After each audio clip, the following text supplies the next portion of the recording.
तुकाराम मुंडे हे IAS अधिकारी असून ते कडक शिस्तीसाठी ओळखले जातात.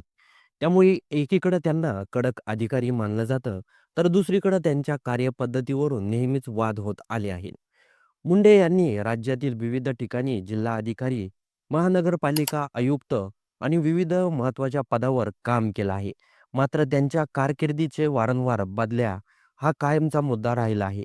सुमारे 20 वर्षात 24 पेक्षा जास्त वेळा बदल्या त्यांच्या झाल्या आहे, असा उल्लेख केला जातोय. मंडळी भाजपचे आमदार कृष्णा खोपडे यांनी प्रवीण दडके यांनी थेट सरकारला धारेवर धरत तुकाराम मुंडे यांना तात्काळ निलंबित करण्याची मागणी केली आहे. यावेळी आमदार मोहन मते, प्रताप सरतड यांनीही या मागणीला जोरदार पाठिंबा दिला आहे. आमदार कृष्णा खोपडे यांनी सभागृहात अत्यंत गंभीर आरोप करत सांगितलं, की 20 वर्षात तब्बल 24 बदल्या झालेल्या अधिकारी 7 महिन्यात नागपुरात आला आणि विकासाच्या नावावर शून्य काम केलं. मात्र मीडिया आणि एजन्सीच्या मध्ये स्वतःची प्रतिमा चमकवण्यात आघाडीवर राहिला.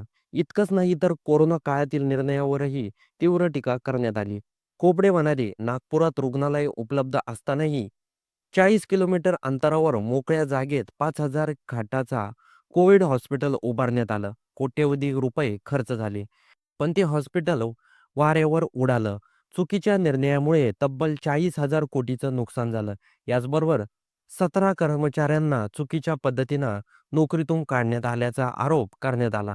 आणखी एक गंभीर आरोप म्हणजे स्मार्ट सिटीचे अधिकार नसताना एका विशिष्ट कंत्राटदाराला 19 कोटीचं बिल मंजूर करण्यात आलं, असा दावा आमदारांनी केला. मंडळी, या सगळ्यात सर्वात संवेदनशील आणि गंभीर आरोप म्हणजे महिला अधिकाऱ्यांना कथित मानसिक त्रास दिल्याचा.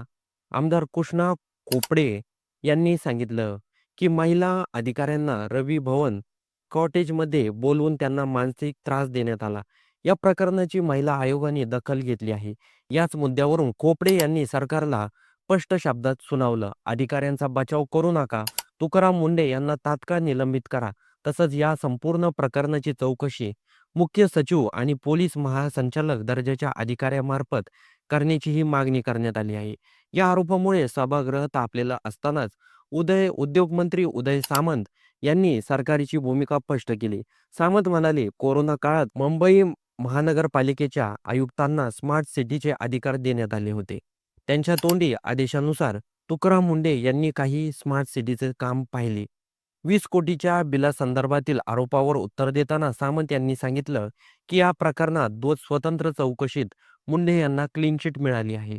EOW म्हणजे आर्थिक गुन्हे शाखेची चौकशी पूर्ण झाली असून त्या चौकशीतही दोष आढळलेला नाही, असंही त्यांनी स्पष्ट केलं आहे. महिला अधिकाऱ्यांच्या तक्रारीबाबत बोलताना उदय सामंत म्हणाले, ही चौकशी अंतिम टप्प्यात आहे आणि येत्या 20 दिवसात सर्व प्रलंबित चौकशी अहवाल सरकारकडे येतील.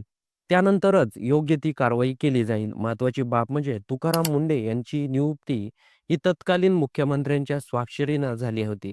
हेही सामंत यांनी सभागृहात स्पष्ट केलं.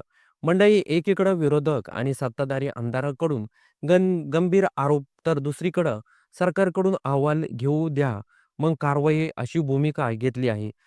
तुकाराम मुंडे यांच्या समर्थनार्थ काँग्रेसकडून नागपूरमध्ये आज मोर्चा काढण्यात आलेला आहे. या मोर्चामध्ये अनेक काँग्रेसचे कार्यकर्ते, विद्यार्थी आणि त्यांची एकत्री येऊन त्यांची एकच मागणी आहे, की तुकाराम मुंडे यांच्यावर खोटे आरोप लावले जात आहे. यामध्ये तुकाराम मुंडे यांना निलंबित करा, अशी मागणी सभागृहामध्ये केली होती. त्यासाठीच आता काँग्रेसकडून आंदोलन करण्यात आलं आहे. 2 दिवसापूर्वी तुकाराम मुंडे हे नागपूरच्या हिवाळी अधिवेशनमध्ये आले होते. त्यामध्येच आमदारांकडून त्यांच्यावर आरोप करण्यात आले. पण काँग्रेसच्या आमदारांनी हे आरोप फेटाळून लावले.